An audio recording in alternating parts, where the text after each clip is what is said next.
How to think in English. These 4 stages will make you think in English.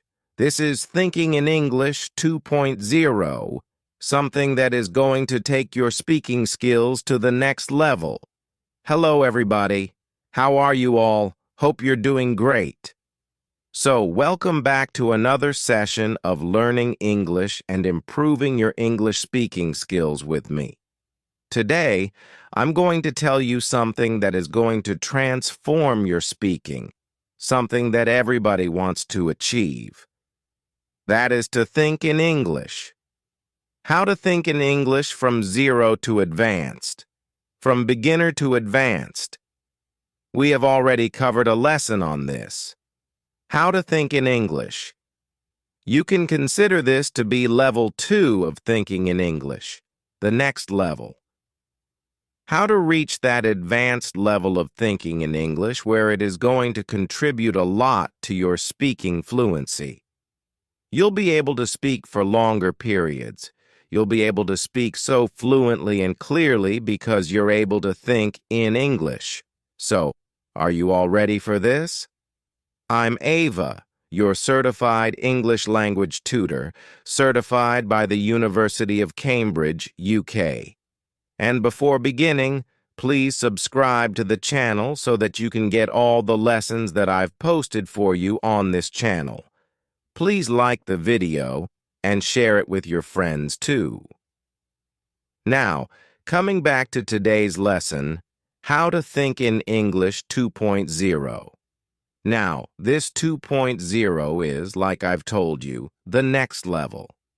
What we're supposed to do this time is we have 4 stages, a total of 4 stages, to think in English. Now we are going to go into a deeper level of thinking so that we are able to train our minds to become comfortable in English and to adopt English a little more. Now, this is something that is going to help you speak a lot because each and every stage is crucial. You can consider this the advanced level of thinking in English. That is the ultimate way to become fluent in the English language. Let's begin with all the 4 stages of thinking in English because when you think in English, you're able to speak fluently. That lag, that gap that you experience while translating or while forming sentences in English in your mind, gets eradicated. There is no gap, there is no lag because it is coming to you naturally.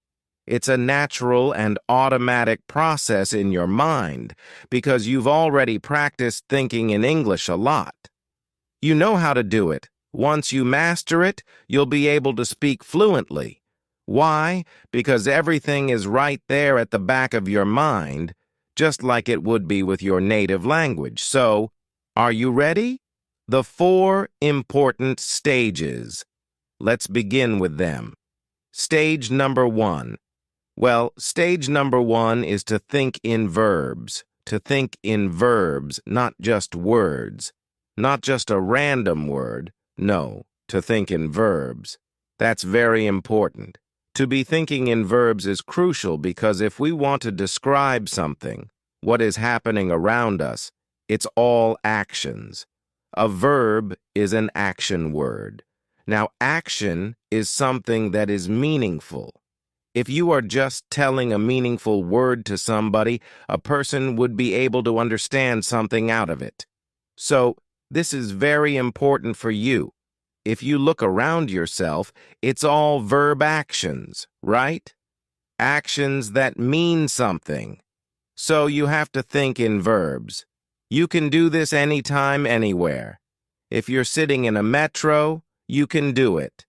If you're at a traffic light, for example, and you have a minute or 2 to yourself, you can just look around and practice at that time. If you're going in your own car, if you're in a park, at that time, you can just sit, relax, and do this particular activity. You can observe your surroundings anytime, anywhere. So, whenever you're taking up this thinking in verbs, you can do it. You can sit on the terrace of your house. You can do it anywhere where some action is going on.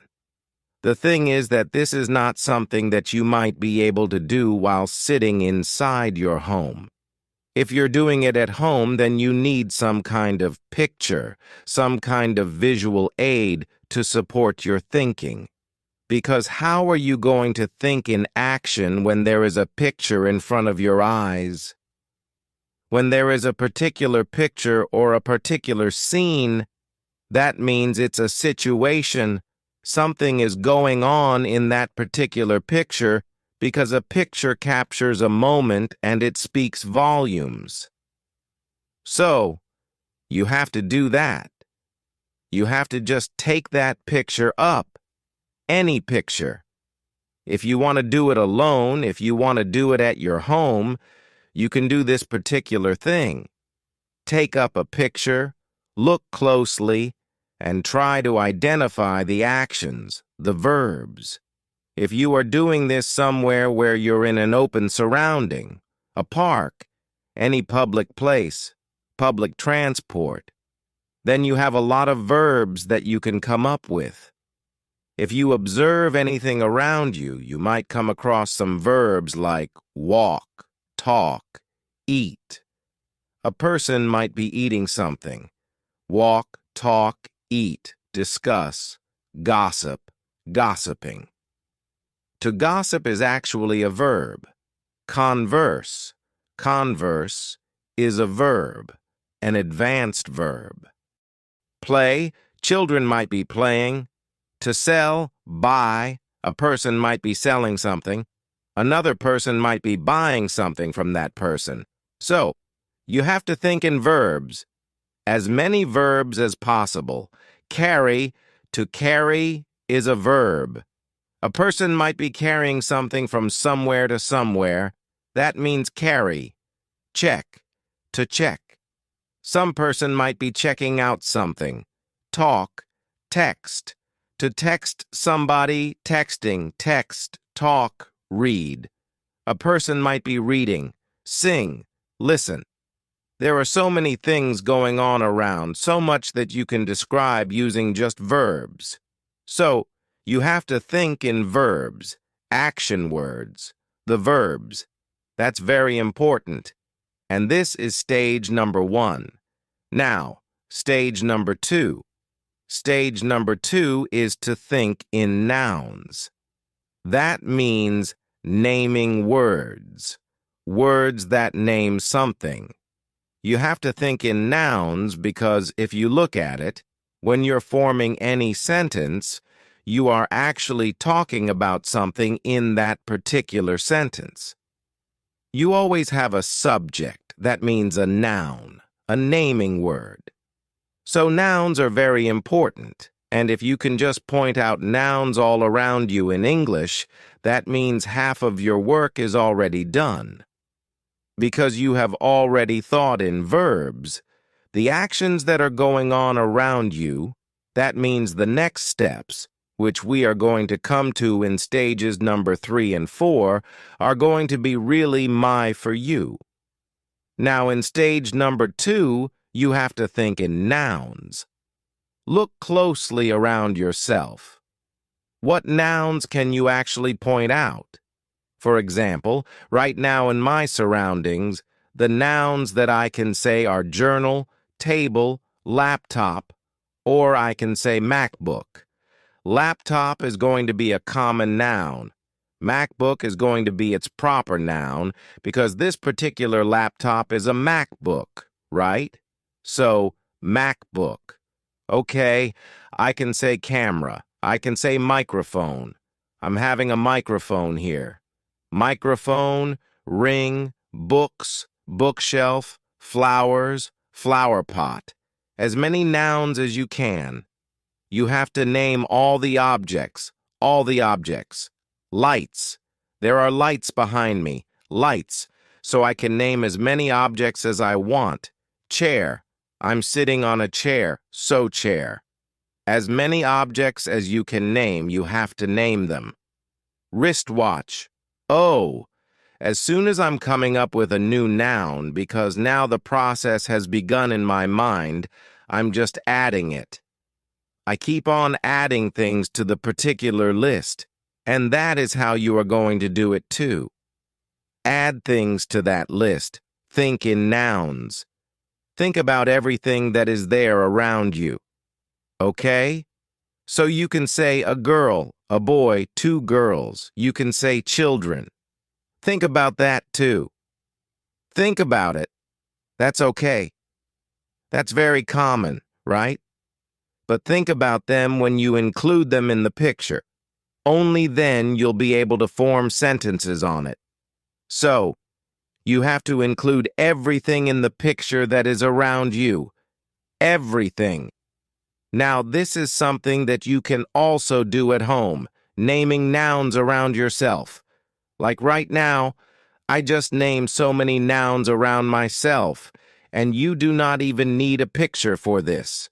So this is something that you can do anytime, anywhere, even at your home, at a public place, in your office, in your college. You can sit and practice for 5 minutes straight thinking about it. Think in your mind. Think about it in your mind.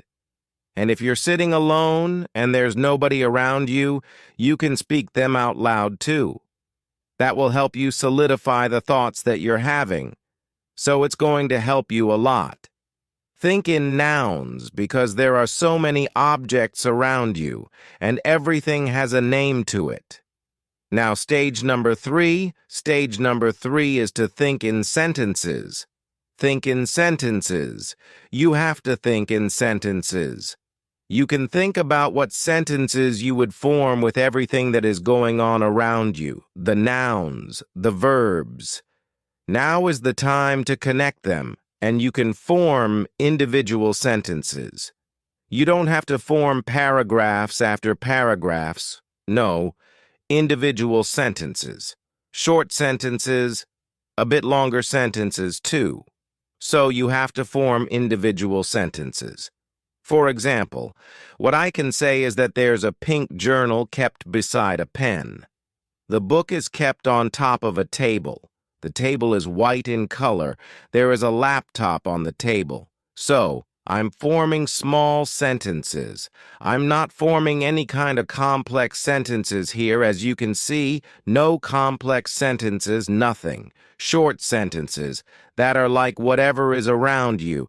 You have to form short sentences. You name the words, the nouns. Now form sentences using them. For example, there is a bookshelf behind me. There are so many books in the bookshelf. There is a beautiful flower pot kept behind me. So the kind of nouns that I've used, I am using them in almost all the sentences, right? This is how you're going to form the sentences. Short. Nothing more, nothing big, nothing complex. No. Short sentences, so that you can use everything. You know, now weave your thoughts together. First, you have taken up the verbs. You have taken up the nouns. Now you're trying to weave them together. So, listen. Today we're going to be looking at how to practice speaking English when you are alone at home. It's not so easy for many people, right? Because maybe you don't have any native English speakers in your city. Maybe there are no tourists that you can go and chat with. Maybe there are no groups locally where you can go chat and speak English. And maybe you're not ready to go on Skype and try to find some random English person to chat with, somebody you don't know. I mean, that can be quite hard, especially if you're a little bit shy, like me. So, what I want to do today is share with you lots of ideas about how you can practice speaking when you're on your own at home. Alone, right? Good. Now, if you do know me, you may be thinking, what's that strange orange block over there? That wasn't there before. True, it's my meditating mat. Sometimes I sit and meditate, sometimes I don't. I sit on the wall. I'm just tidying at the moment, so I couldn't find a place to put it. So right now it's over there. Okay, the truth about speaking is that, yes, you can watch videos, you can watch films, you can listen to podcasts. All of that is great. But at some point, you need to start speaking.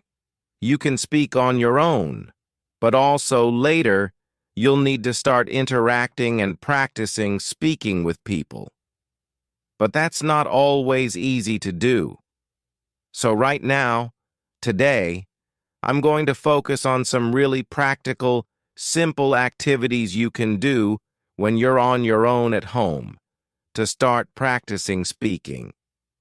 And just to add, this video is actually sponsored by me. My is a fantastic online platform for you to learn and practice English. They have native English-speaking teachers you can choose anytime, any teacher. It's really flexible and easy. And if you are studying IELTS, they do have online IELTS courses that you can follow, right? Lots of materials, lots of ideas. So, a big thank you to me. Thank you guys for sponsoring the video. Also, if you are new to for first-time users, you can get a discount. Just use the code. It's down here below. You can get a discount on all of their plans, whether they are monthly, 3-monthly, or for the year. Great. More about that later. But right now, let's get into these ideas about practicing speaking English. So the first technique is called speak into the mirror. This is really useful, but it's really simple, right? It's easy because you can do this first thing in the morning when you're brushing your teeth. Or, well, you can't speak and brush your teeth at the same time, but just before you brush your teeth and in the evening before going to bed when you wash your face. What do you mean you don't wash your face in the evening? Why not? My mother always told me to make sure I wash my face, clean behind my ears, wash my neck, scrub my neck. Yeah, wash your face before you go to bed. It takes all the dust and pollution off your face, apparently. Anyway, that's a great time that you can do it. And this is good because the key to learning and preparing for it is habit, right? If you can attach your learning to an existing habit, like brushing your teeth or washing your face, then it makes it much easier. Now, I used to do this when I was learning as a child. In the morning, after brushing my teeth, I would just have a few sentences talking about what I'm going to do today, in the future. Right? So, today I'm going to go to the park. I need to go to the supermarket. I'm going to buy some vegetables. I'm meeting Tom at 7 o'clock. I might go to the cinema. All in the future. Brilliant. And then at the end of the day, you can talk about what you did or what you have done, right? Today I went to the park, I played football, I went shopping. In the end, I've done a lot. It has been a good day, right? Past tense, present perfect as well. So you can see it's actually great to practice different tenses.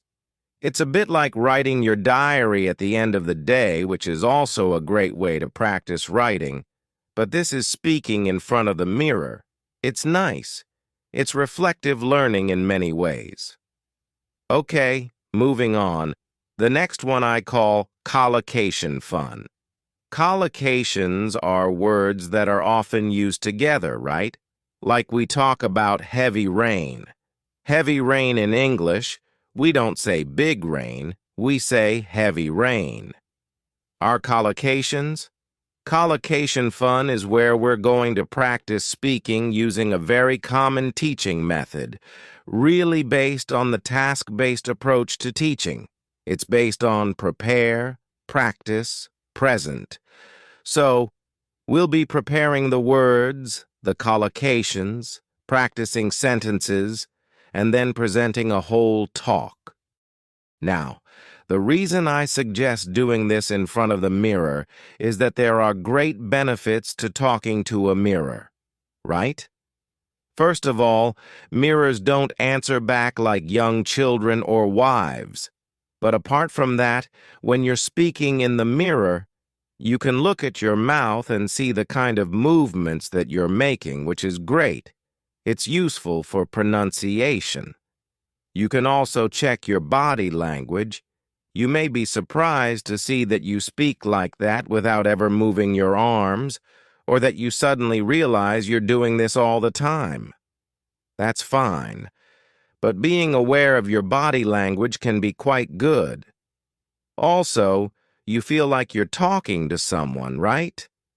Many people I know, and this happened to me, practiced for a long time with a book, and when I went to speak to somebody in the foreign language, it was like, oh my God.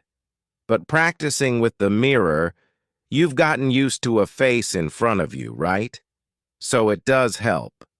So let's look then at prepare, practice, and present. Preparing. What I suggest you do here is take a topic. A recent topic we were studying in the live lessons was science, right? And then get some collocations. You can use your course book if you want. You can get onto the internet. You can go to this rather nifty little website called My Speaking Academy. In here, right, you have got free live lessons. You can go through the free live lessons, and there is a recent one on science, so you can just download the document. Yeah, we want to download that and then find in there all the collocations. Look, you've got the notes here, and here you've got collocations, you've got idioms, you've got loads of stuff. What I would do is take maybe 6 or 7 collocations or idioms, like exact science. It's not rocket science. To be on the same wavelength. That's the preparation, right? That's step 1. Step 2 is, in front of the mirror, just make a sentence with it, right? Exact science. Well, parenting, bringing up children, is not an exact science. Cooking is not an exact science. Frying an egg? It's not rocket science. It's actually quite easy, right? And then I'm just practicing sentences here. In the end, after practice, present. I take one of the old Part 2 questions around science, maybe something like, describe an area of science you're interested in, and then start to talk about it for maybe a minute, trying, if possible, to use some of these phrases and sentences, right? So, you may say something like this. Describe an area of science you're interested in. Well, okay, I guess an area I'm interested in is cooking. I know it's not an exact science, but I guess it's a branch of science, a branch of food science, maybe, right? And I'm interested in the science behind cooking. I think it's very interesting. I know with cooking, when you heat things up, they change. And when you mix different things, like sugar and vinegar, you get different levels of acidity and chemical reactions happen. So I think it's really interesting, right? I think chefs and scientists are really on the same wavelength because they're trying to experiment and discover new things, whether it's cooking or new dishes, things like that. I know cooking isn't rocket science, but I am interested in how it works. So yes, although it's not a hard science, I think it's an interesting area of science for me. So, you can see what I'm doing here is not giving a perfect Part 2 answer. I'm just trying to activate and practice some of these expressions that I've been learning, and that's it, really. So that's it. It's great because that preparing the collocations, practicing the sentences, and then presenting a talk is a really tried and tested method. Do it in front of the mirror. It's great. You get everything. You get the contact with somebody, but you can see yourself. You can monitor yourself. It's really effective. Collocation fun. Great. I want to go and do it. It sounds like so much fun. I'm going to do it again right now. I'll be back in a moment. Next up is practice with short audios. Now, I'm a big fan of extensive listening, right? Listening to podcasts and films, that's great. But when it comes to speaking, I think short audios are much better. They are bite-sized chunks, they're easy to use, and your concentration is shorter for shorter periods of time. Are collocations? Collocation fun is where we're going to practice speaking using a very common teaching method, really based on the task-based approach to teaching. It's based on prepare, practice, present. So, we'll be preparing the words, the collocations, practicing sentences, and then presenting a whole talk. Now, the reason I suggest doing this in front of the mirror is that there are great benefits to talking to a mirror, right? First of all, mirrors don't answer back like young children or wives, but apart from that, when you're speaking in the mirror, you can look at your mouth and see the kind of movements that you're making, which is great. It's useful for pronunciation. You can also check your body language. You may be surprised to see that you speak like that without ever moving your arms, or that you suddenly realize you're doing this all the time. That's fine. But being aware of your body language can be quite good. Also, you feel like you're talking to someone, right? Many people I know, and this happened to me, practiced for a long time with a book, and when I went to speak to somebody in the foreign language, it was like, oh my God. But practicing with the mirror, you've gotten used to a face in front of you, right? So it does help. So let's look then at prepare, practice, and present. Preparing. What I suggest you do here is take a topic. A recent topic we were studying in the live lessons was science, right? And then get some collocations. You can use your course book if you want. You can get onto the internet. You can go to this rather nifty little website called My Speaking Academy. In here, right, you have got free live lessons. You can go through the free live lessons, and there is a recent one on science. So you can just download the document. Yeah, we want to download that, and then find in there all the collocations. Look, you've got the notes here, and here you've got collocations, you've got idioms, you've got loads of stuff. What I would do is take maybe 6 or 7 collocations or idioms like exact science, it's not rocket science, to be on the same wavelength. That's the preparation, right? That's step 1. Step 2 is in front of the mirror, just make a sentence with it, right? Exact science. Well, parenting, bringing up children, is not an exact science. Cooking is not an exact science. Frying an egg, it's not rocket science. It's actually quite easy, right? And then I'm just practicing sentences here. In the end, after practice, present. I take one of the old Part 2 questions around science, maybe something like, describe an area of science you're interested in, and then start to talk about it for maybe a minute, trying, if possible, to use some of these phrases and sentences, right? So you may say something like this. Describe an area of science you're interested in. Well, okay, I guess an area I'm interested in is cooking. I know it's not an exact science, but I guess it's a branch of science. A branch of food science, maybe, right? And I'm interested in the science behind cooking. I think it's very interesting. I know with cooking, when you heat things up, they change, and when you mix different things like sugar and vinegar, you get different levels of acidity and chemical reactions happen. So I think it's really interesting, right? I think chefs and scientists are really on the same wavelength because they're trying to experiment and discover new things, whether it's cooking or new dishes, things like that. I know cooking isn't rocket science, but I am interested in how it works.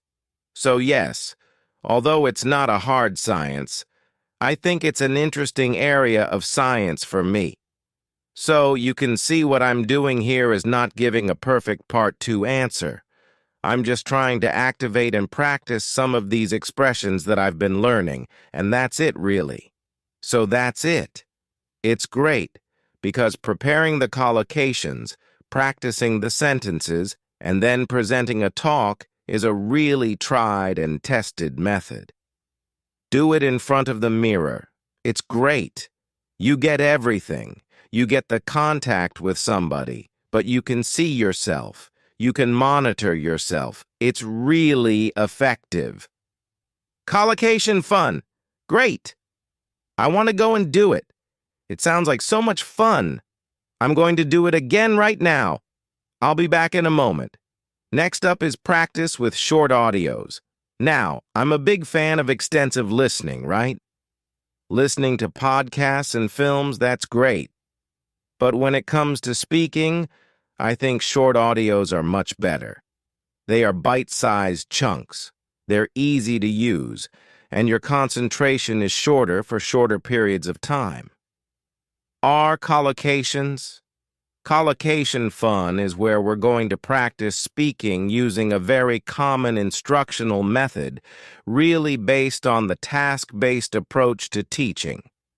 It's based on prepare, practice, present. So we'll be preparing the vocabulary, the collocations, practicing sentences, and then delivering a whole talk. Now, the reason I recommend doing this in front of a mirror is that there are great advantages to talking to a mirror. First of all, mirrors don't respond back like young children or spouses. But apart from that, when you're speaking in the mirror, you can observe your mouth and see the types of movements that you're making, which is excellent. It's helpful for pronunciation. You can also assess your body language. You may be surprised to see that you speak like that without ever moving your arms, or that you suddenly realize you're doing this all the time. That's fine, but being aware of your body language can be quite beneficial. Additionally, you feel like you're conversing with someone, right? Many individuals I know, and this happened to me, practiced for a long time with a book. And when I went to converse with someone in the foreign language, it was like, oh my God. But practicing with the mirror, you've gotten accustomed to a face in front of you, right? So it does assist. So, let's look then at prepare, practice, and present. Preparing. What I suggest you do here is select a topic. A recent topic we were studying in the live lessons was science, right?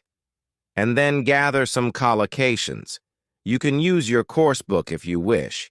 You can get onto the internet. You can go to this rather nifty little website called My Speaking Academy. In here, you have access to free live lessons. You can go through the free live lessons, and there is a recent one on science. So you can just download the document. Yeah, we want to download that and then find in there all the collocations.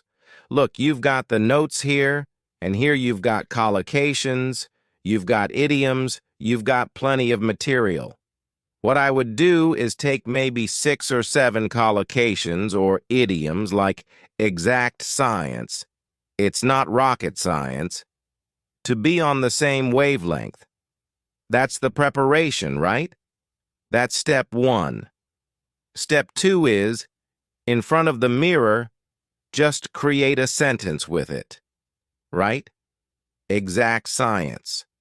Well, parenting, raising children, is not an exact science. Cooking is not an exact science. Frying an egg, it's not rocket science, it's actually quite simple, right? And then I'm just practicing sentences here. In the end, after practice, present. I take one of the old Part 2 questions around science, maybe something like, describe an area of science you're interested in, and then start to speak about it for maybe a minute, trying, if possible, to utilize some of these phrases and sentences. So you may say something like this. Describe an area of science you're interested in. Well, okay, I suppose an area I'm intrigued by is cooking. I know it's not an exact science, but I guess it's a branch of science, a branch of food science, perhaps. And I'm curious about the science behind cooking. I think it's very fascinating. I know with cooking, when you heat things up, they change.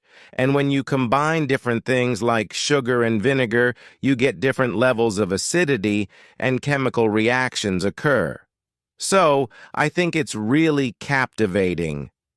I believe chefs and scientists are truly on the same wavelength because they're trying to experiment and discover new things, whether it's cooking or new dishes, things like that.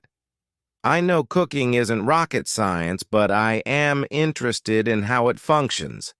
So yes, although it's not a hard science, I think it's an intriguing area of science for me. So you can see what I'm doing here is not giving a perfect Part 2 response.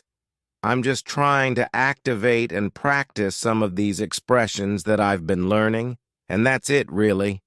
It's great, because preparing the collocations, practicing the sentences, and then delivering a talk is a really tried and tested method.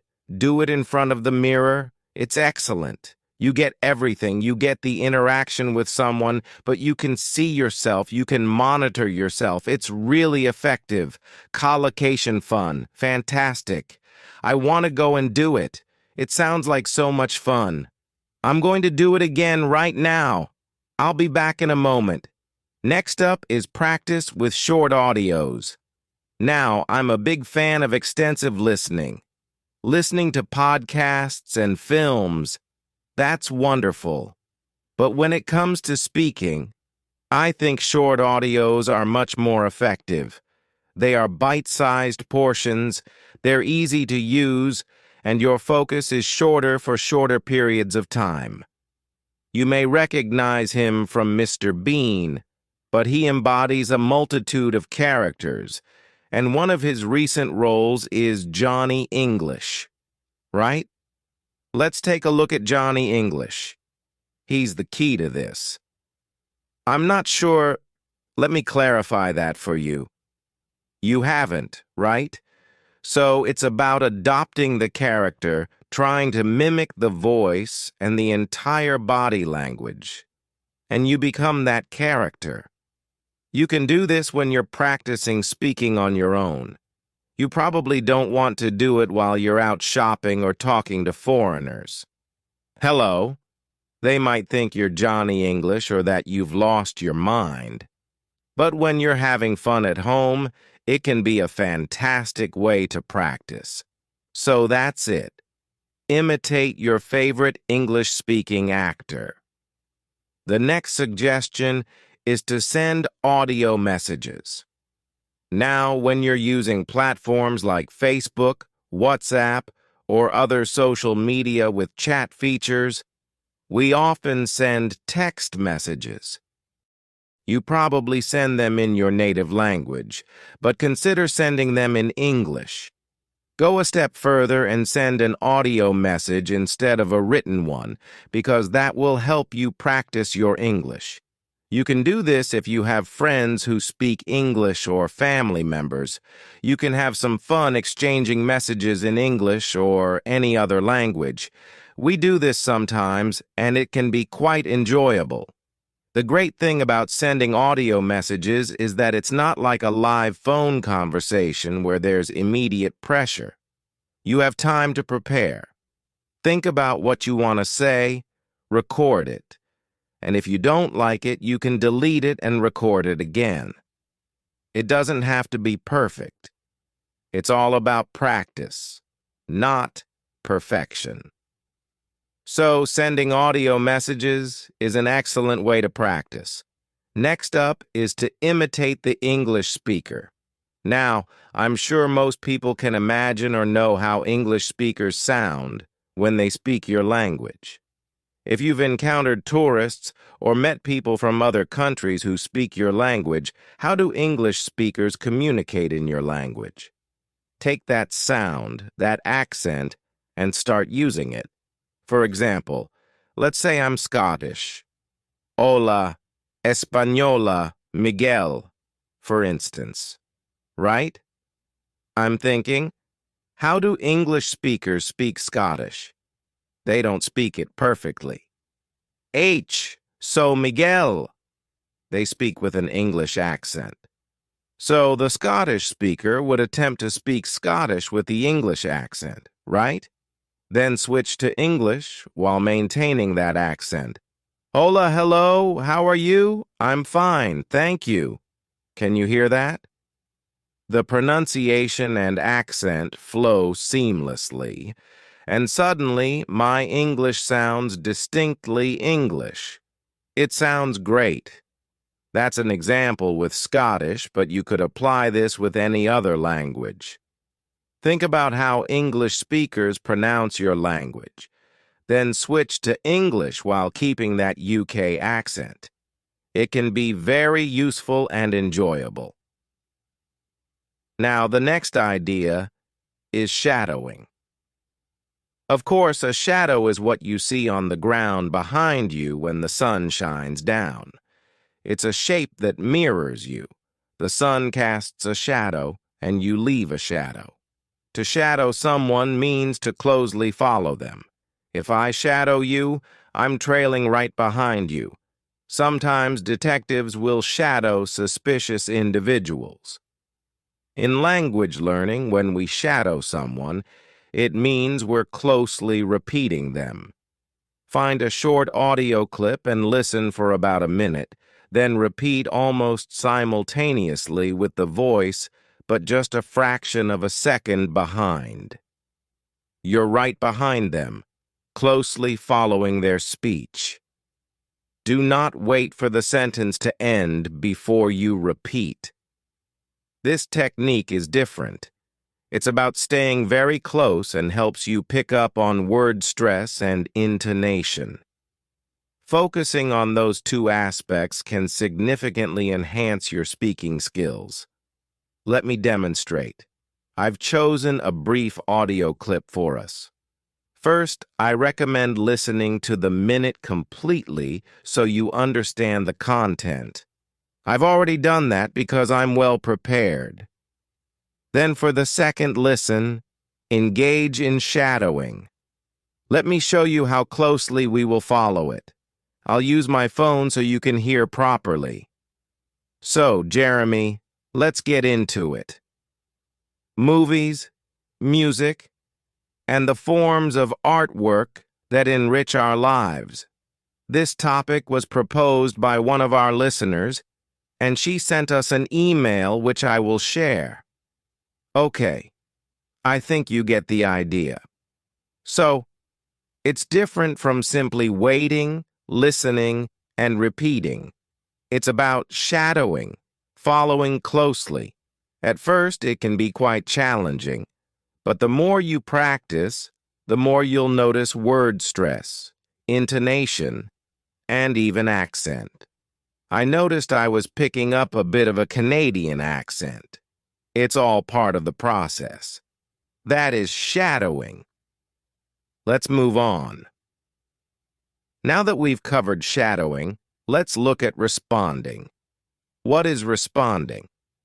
Well, to put it very simply, responding means you hear a question, you form an idea, and you provide an answer. The biggest challenge students face is that they practice answering questions they already know. They prepare for specific questions and rehearse their responses. But what happens in the exam? Surprise! Surprise! In Part 3, you get unexpected questions that you weren't ready for.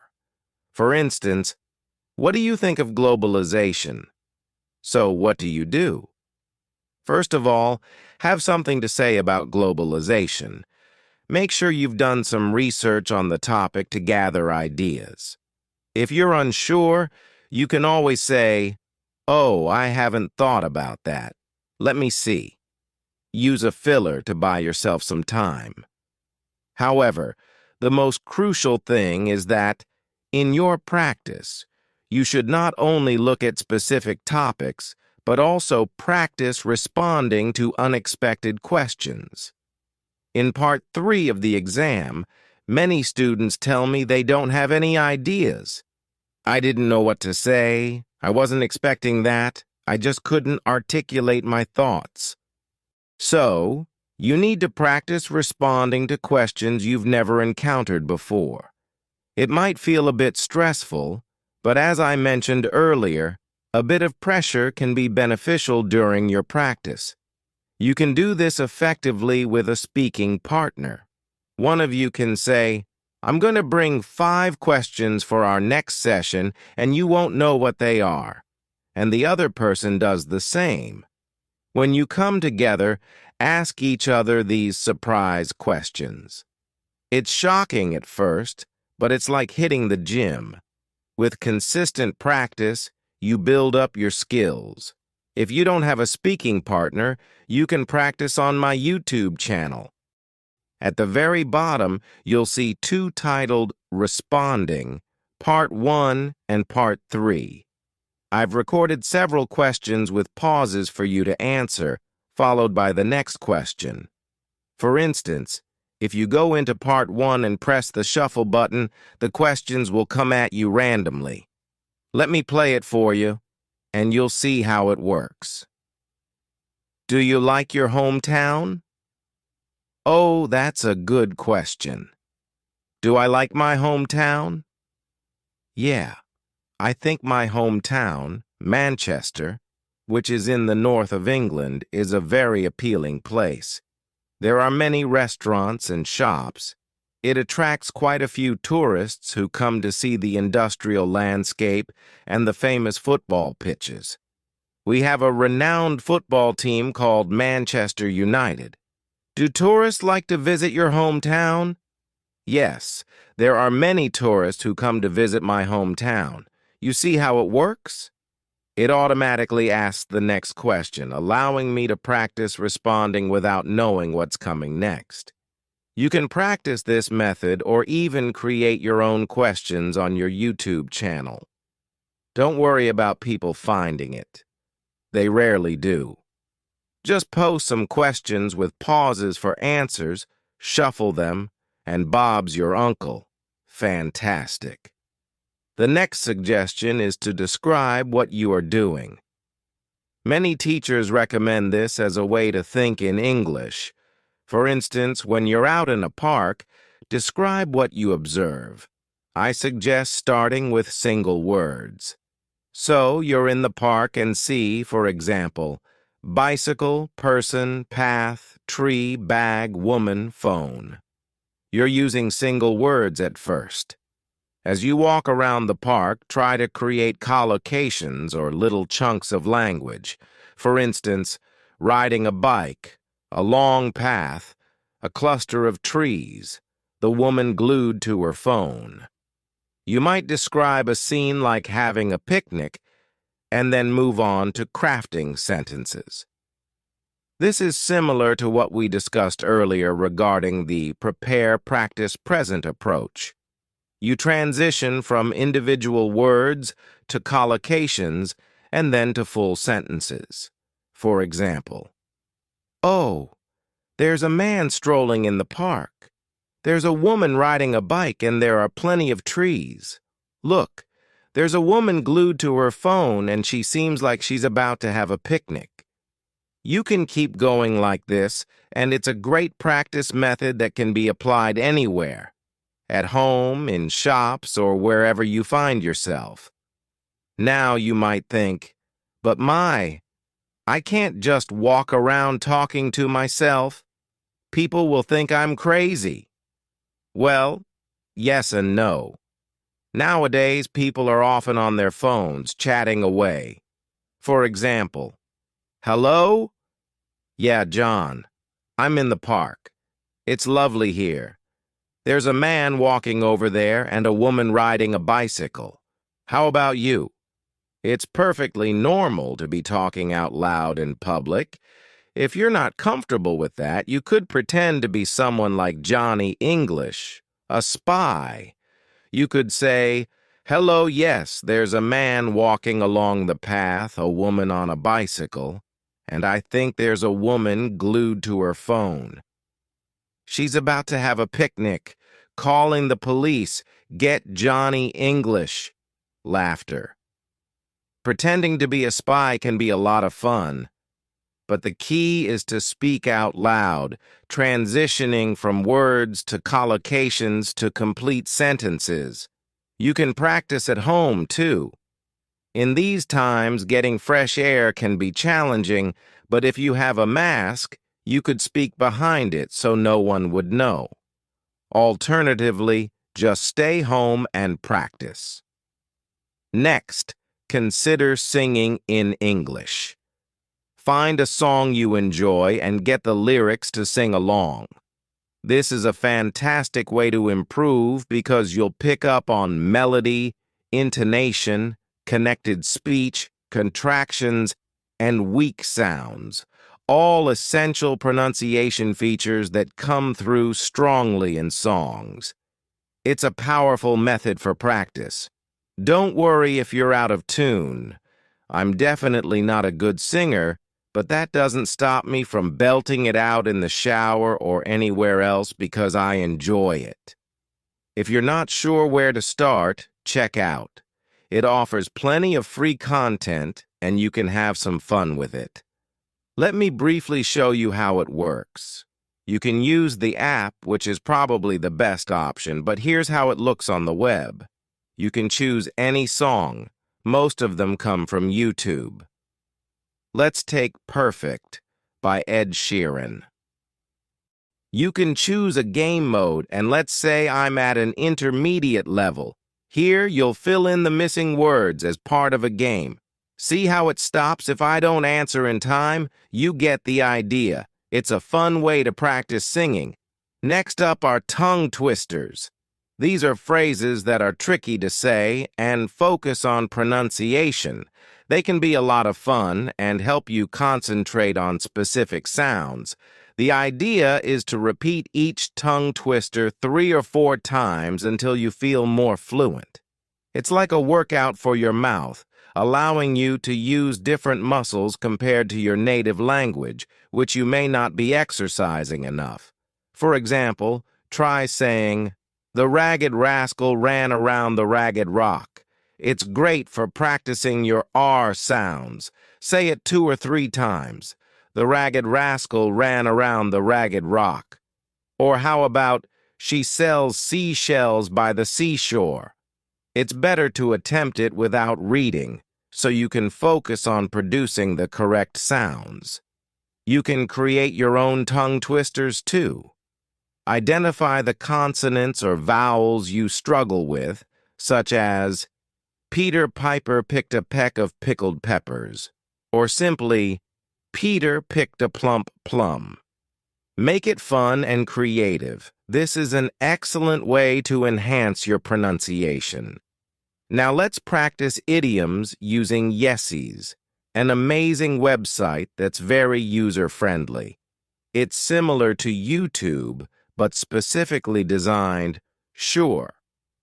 Yeses provides a variety of video clips that showcase the idiom you've entered, allowing you to practice by imitating the intonation, sounds, and gaining context for the idiom, which is always beneficial. Let's see how it functions. You input a word or expression. For example, let's consider the idiom, pull your socks up, which means to improve or to work harder. My teacher would often say, "Come on, Mr. O'Hare, it's time to pull your socks up." If we want to observe this idiom in various contexts, you'll be shown several clips. For instance, you had to pull your socks up, and you had to pull your socks up with an American accent. You can hear the phrases repetitively, which is great for practice and contextual understanding. You can explore more examples by clicking through, such as pull up your socks, or pull yourself together and put down the phone.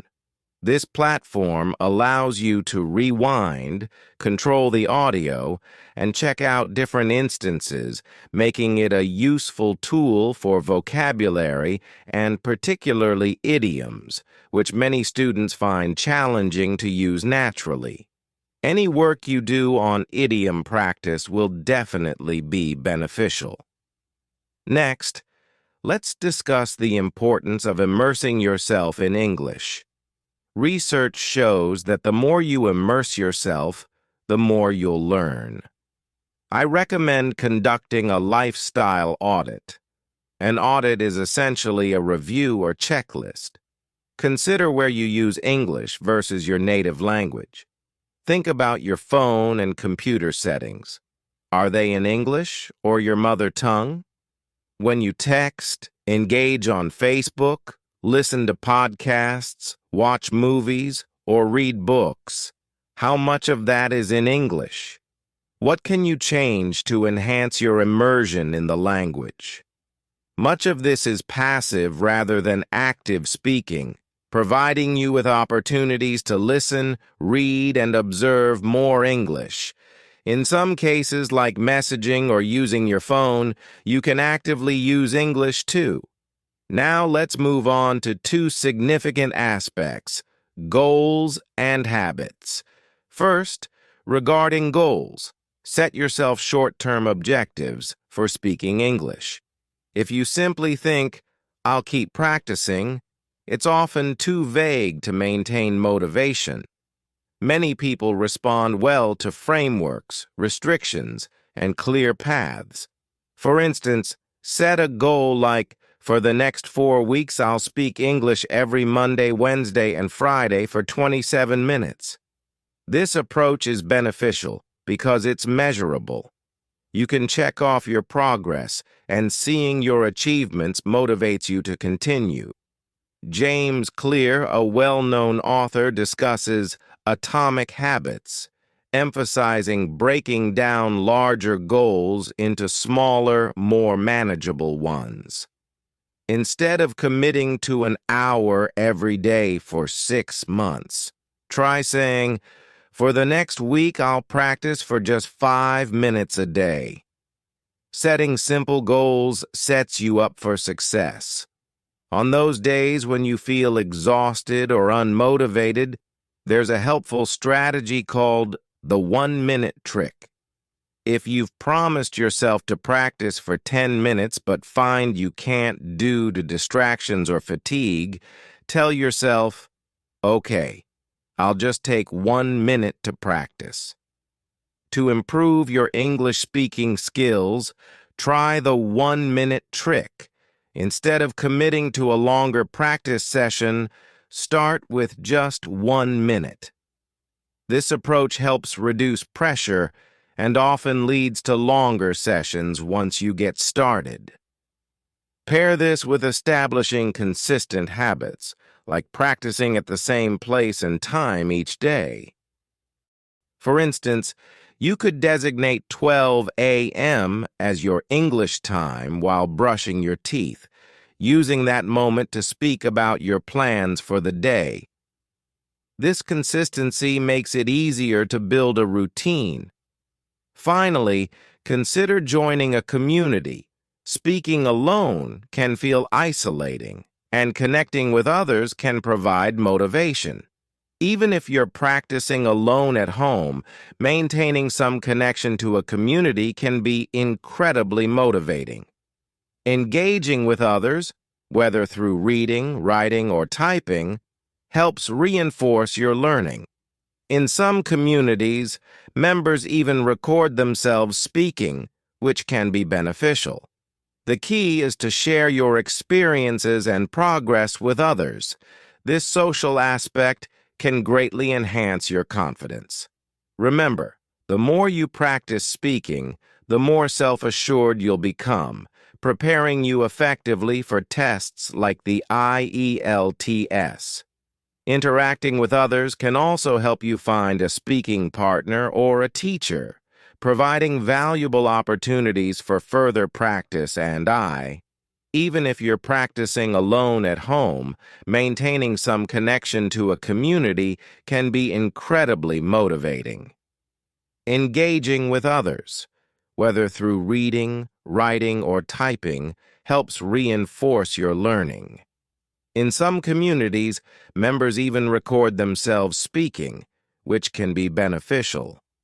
The key is to share your experiences and progress with others. This social aspect can greatly enhance your confidence. Remember, the more you practice speaking, the more self-assured you'll become, preparing you effectively for tests like the IELTS. Interacting with others can also help you find a speaking partner or a teacher, providing valuable opportunities for further practice and improvement. The next stage, stage number 4, is the final stage, and that is something that's very important. Let's move to that now. Stage number 4 is to think in paragraphs, or maybe to describe everything in a single attempt. To think in a paragraph is to describe everything around you in a single attempt. No short sentences, no individual sentences. You have to form a kind of paragraph. Okay? You are not talking about individual things and forming different sentences. You are taking everything up all together, as if you are describing your surroundings, as if you're telling a story. If you're looking at a picture, you can tell a story. You have to do that. Now, what you have done is you have taken up nouns and verbs, woven them into sentences. Your sentences are your threads. And now is the time to form that complete net through those threads. Now these threads are going to be woven into a complete net. A complete net. You can say cloth. Basically, we are going to complete the picture of this thinking process. The final step, the final product, is to think completely in English. That is our final product. And that is what we are doing. So, to think in paragraphs, that is very important, extremely important. But because you have done everything that I already told you in the 3 steps, you will find it possible to think in paragraphs. It'll be easier for you if you're following all the 3 steps. It will be for you to think in paragraphs too, because now you've trained your brain. Your brain has consumed a lot of information. Your brain has a lot of stuff with it. If you had not followed the first step, second stage, third stage, and directly you were to describe your surroundings in one go in English, that would be a bit difficult because you might run out of sentences, run out of thoughts, of words. What to say now, what to describe. But because you have analyzed everything, your brain has a lots of English stuff to describe in English right now related to your surroundings. This means it increases your English speaking capacity. You'll be able to speak more about your surroundings. You'll be able to speak for a longer time. You'll be able to speak fluently too. So let's do a demo, okay? Okay, let's do a demo on this too. So if you have to form a paragraph, what I can say is, there is a book kept beside a pen, and they are lying on top of a table. I'm working on a MacBook, and I'm doing my work quite seriously. There is a camera in front of me, which is helping me shoot this particular video. I'm sitting in front of a bookshelf. There are so many books in the bookshelf, out of which most of them are my favorite novels, my favorite books. I love to read them a lot. There are so many lights surrounding me, which help create a perfect working environment for me. So, this is how you can describe your surroundings. What is going on? Weave everything into a paragraph, and that is the final step, the final stage, to think in English.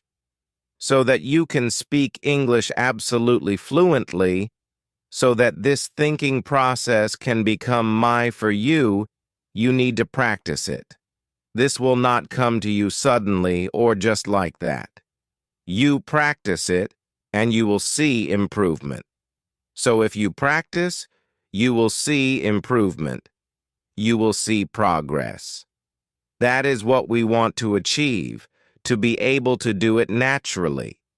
So in order to do it naturally, first, you have to make efforts. Take up everything that I've told you today. Take up this technique, all the 4 stages, and you'll see a huge difference. These 4 stages will make you think in English. This is Thinking in English 2.0, something that is going to take your speaking skills to the next level. So, take up this technique and start thinking in English. That's it for today. Do not forget to check out the other lessons in our Thinking in English series. There are various lessons where I'm giving you demos and techniques, so go check out the lessons now.